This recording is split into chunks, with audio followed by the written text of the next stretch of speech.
Hey, what's up? Scott Balcom here with Imagination Creation Films, and today, well, we're going to talk about some industry news, some camera industry news, and feelings.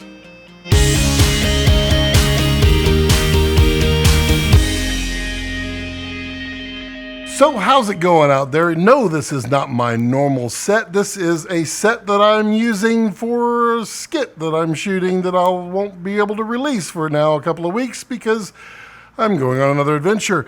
So yeah, we're going to talk about some industry news today. There's a lot of news out there, and I wanted to take a little bit of time to kind of break down what's going on out there and what people are seeing, and also talk about some new releases. But before I do, I want to go ahead and ask that you click subscribe to this channel because we're a growing channel of filmmakers, and you know what? You'd be a really good option. You should really kind of join us here and become part of this community. Also, I do have a Patreon if you wish to support me that way. I greatly appreciate each and every one of my supporters. Thank you.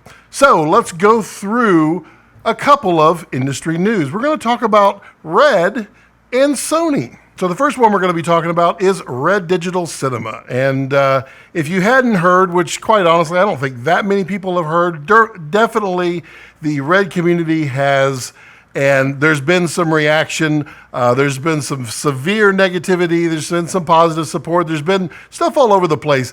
It feels like to me that it is a small handful of disruptors that are mostly causing the problem. I don't diminish their passion or their fervor for what they stand for, but I don't know that it's justified. But what is it that we're going to be talking about? Well, we're talking about these little guys right here. And this is the Red JinniMag. This is a 512, oddly enough, one of the original 512s. So there's a lot of discussion out there.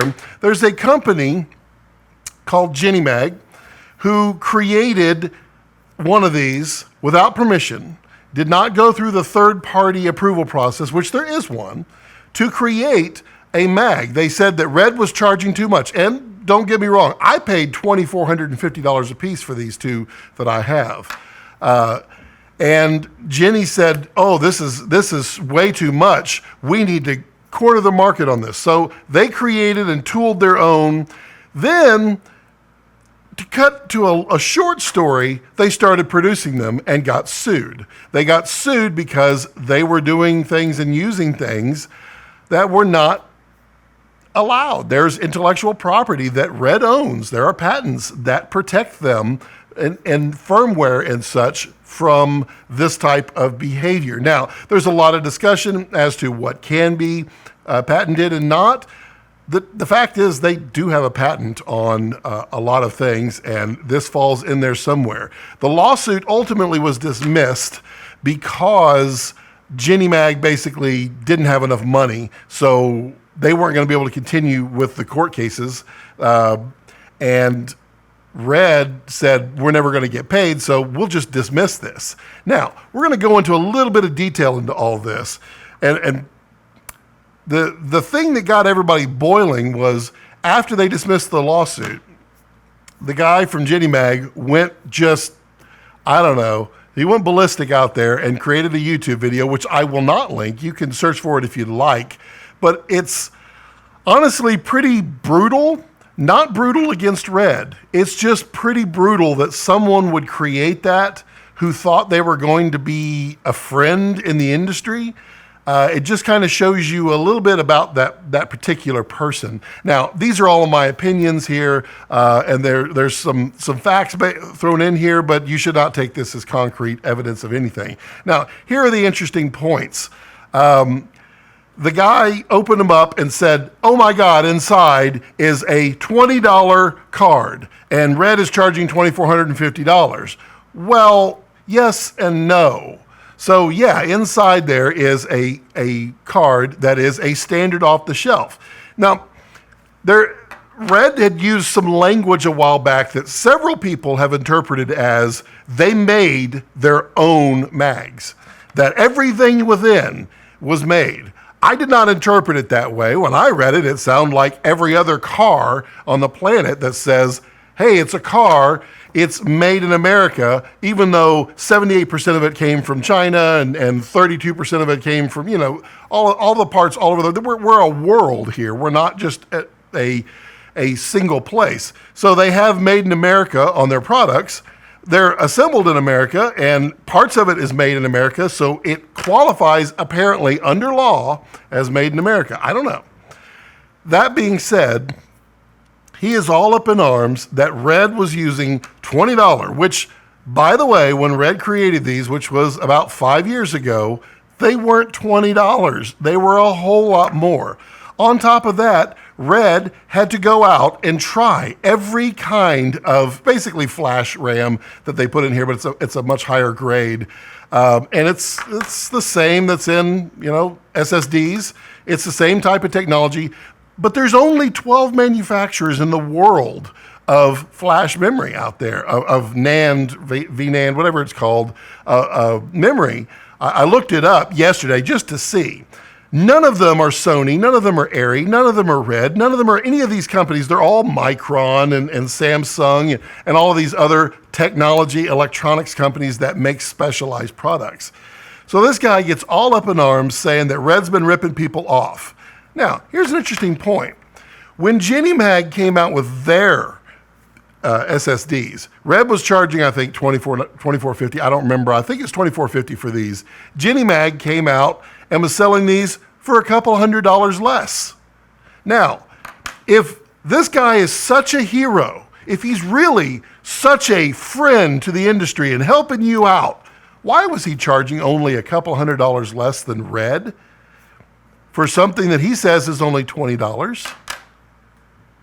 That should give you a little bit of insight into the type of person that this person is. So I'm not a Red defender. Don't get me wrong. Everything Red does is not magic. Everything Red does is not correct. Believe me, I didn't like paying $24.50 for this. However, when I bought my Red, I knew how much these cost. I knew how much the camera cost. It was a long decision. In fact, my decision literally started back when they first announced the Red 1. That's when I finally started thinking about it. And it wasn't until 5 years ago that I broke down and bought a Red. So I don't take things, I don't just go on a whim. I used that amount of money that it was going to cost me to get into this ecosphere. And it took a long time for me to justify it and make it make sense for me. Now, a little more about this JinniMag versus Red thing. He's been tearing these apart on YouTube and taking comments from Jared Land, who's the president of Red, and highlighting them, and then making his statement as to this is what Jared meant. It's not what Jared meant that you get to base. I mean, if you're opinionizing what Jared said, you don't get to use it as fact and then turn around and run off of that. I'll give you an example. So inside here, there is, I think it's on this one. I've never opened mine up, but it's a Micron SSD, and it's a M.2 SSD that's in here. And then there's an adapter, and I think that's pretty much it, a heat pad. That Micron SSD, Jared Land stated, hey, if we were trying to hide this, we would have at least pulled the sticker off of the SSD. Now that right there is a statement by someone saying, if we were really trying to hide it, do you think we would have left the sticker on? That's really what he's saying. That's my opinion. But I mean, you can read that and hear someone saying, we didn't try to hide it. We put it in a case so that it was going to be durable. They didn't take the sticker off. They didn't hide it. What the guy did for JinniMag was he peeled the sticker off and showed that there's Micron on the chips. And he's like, oh, this would not have worked for you, Jared Land. Look, there's Micron everywhere. Ha, ha, ha. He's lying. That is the most unbelievable statement I have heard in a long time. And it does bode. It does allow me to understand the type of person this is. Here's what I figure. and it's my opinion. This guy went in, tried to not do any R&D, tried to not spend any money doing anything. He reverse engineered this. And yes, he did reverse engineer this, because the definition of reverse engineering, take something apart and figure out how it works. He took it apart.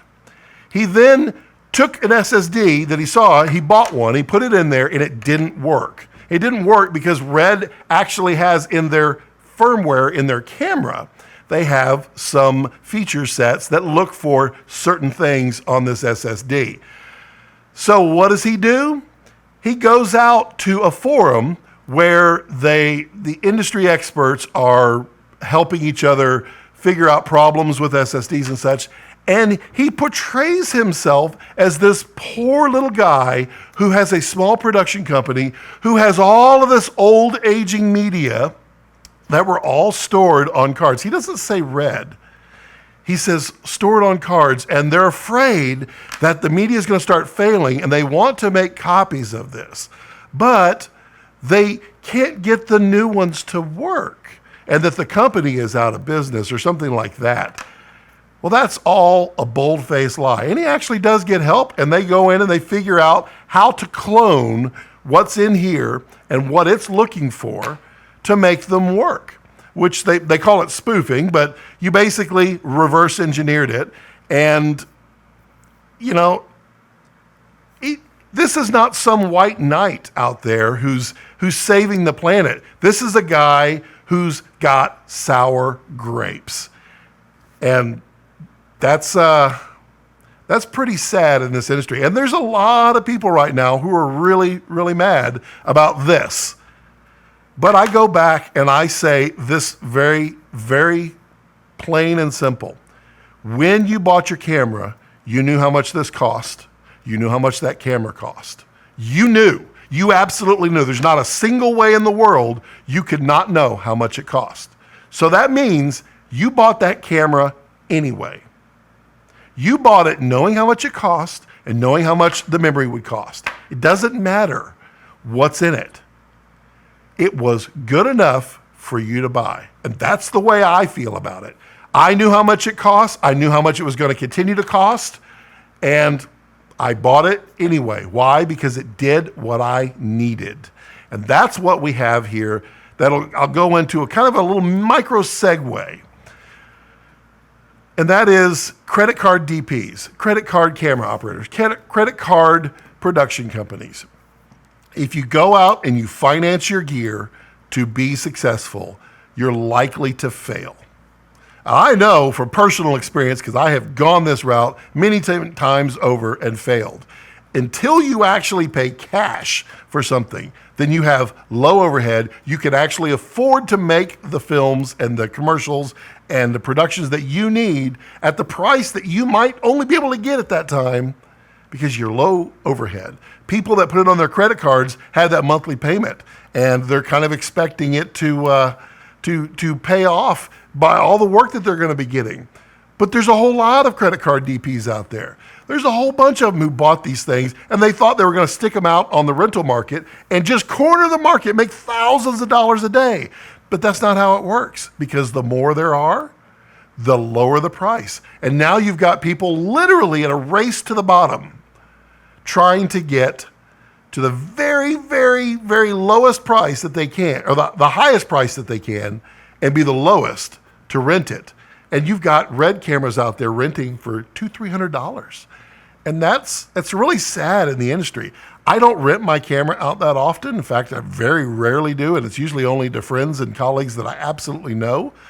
And I don't rent it because I'm not racing to the bottom. I bought that for me and for what I do. So don't finance your products. Earn them, pay for them with cash, and you'll be a lot better and you'll have a lot less stress. So there's a whole lot more to that Red commentary. I was going to do a long, lengthy video about it, but honestly, I didn't want to bring a lot of hate and discussion into the comment section. That being said, if you have some comments about this and you want to voice your opinion and you want to do it nicely, and it's okay to disagree with me. It's okay to not like Red. It's okay to be on the side of JinniMag in the comment section. but do not be hateful because quite honestly, it's not going to be here. Also, don't use lied fraud because if you're going to use lied and fraud, then we get to use them all directions and we're not going to. So keep it tasteful, but let me know your thoughts down there. Yeah, what's in here is in here, is in here. Same thing. Oh yeah, just for fun. I went out and looked up how much a 1 terabyte mag from Sony cost. They don't sell it anymore, but the one before, when Red first came out with these, $9,995, I believe it was, or $9,695. That's 3 times the price of Red. So where are all the pitchforks going for them? So what's the other amazing piece of news that we have today? Well, Sony just came out and released today the brand new 61 megapixel A7R Mark IV. And this one is kind of a yay or a nay for a lot of people. And I'm going to talk about my opinions on it, and I'll talk a little bit about the specs and some of the things that they have done to it. What a friend of mine described it as, it's an evolution, not a revolution. And that really does kind of make sense here. It's a 61 megapixel version of the A7R III. It is a good looking camera. It's slightly larger. They've got 61 megapixels in there. That's a lot. It'll shoot almost 10K in stills. The problems come in where it is, it's only 4K and it's only 8-bit and it's 420 internal and it's 422 8-bit external. There's no 4K 60 frames a second. There's a lot of things that it is missing. I hear maybe there's going to be some more coming to it. I hear maybe there might be some options for it. That would be fine. That might make it a little better. It has improved autofocus. It has improved autofocus for video, including now touch focus. It has eye following in video mode. It has higher speed USB-C. It has dual UHS Type 2 SD slots in it. It has 5-axis in-body stabilization. It's a 61 megapixel backlit CMOS sensor that it's really the first of its kind, but it is the one that we've all been hearing about. We know about this. We also know of a lesser megapixel that we anticipate will be in the A7S III or A7 IV or whatever they decide to do, which they may release that next week. I've heard grumblings about that. But what is this camera for? Well, it's definitely a stills camera. It's okay as a video camera. It does down sample from 6K down to 4K, where this one does 5K to 4K in Super 35. And that 6K to 4K is only in Super 35 mode. It's got a few nice features.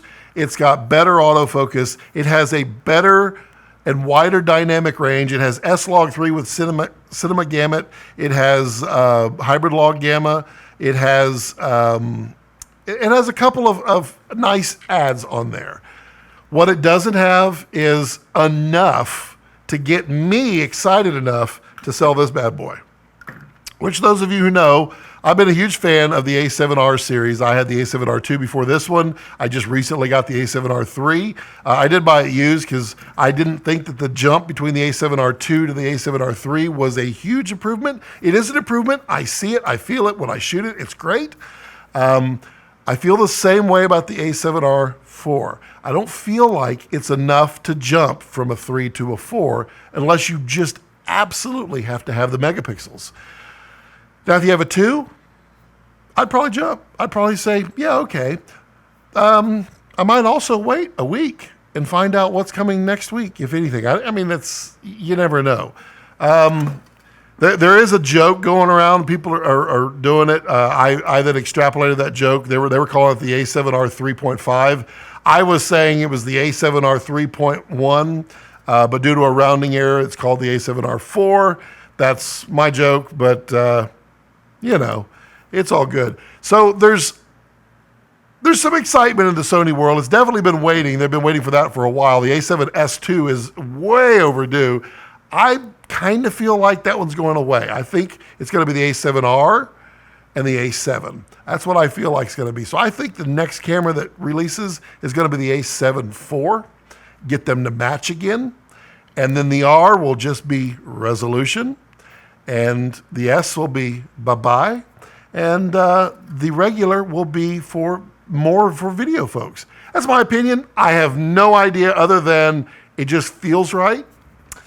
But yeah, so if you love this A7R IV, or you love the A7R III, or you don't like it, what do you think about it? Tell me about it down in the comment section down below. Let's have a good conversation going here. Yeah, as always, if you have any questions or comments, do put them in the comment section down below. I do try to read and respond to each and every one, even if it's just to say thank you. I do have a Patreon if you wish to support me that way. I do greatly appreciate all of my Patreon supporters. Please give me a thumbs up if you like this video. If you didn't like it, if you're a JinniMag supporter or you don't like the way I put this, give me a thumbs down. It's all good. Be sure to subscribe and always click that alert bell so you know when I have the next video coming out. And as always, as I like to leave it, don't let your passions center around your life. Let your life center around your passions.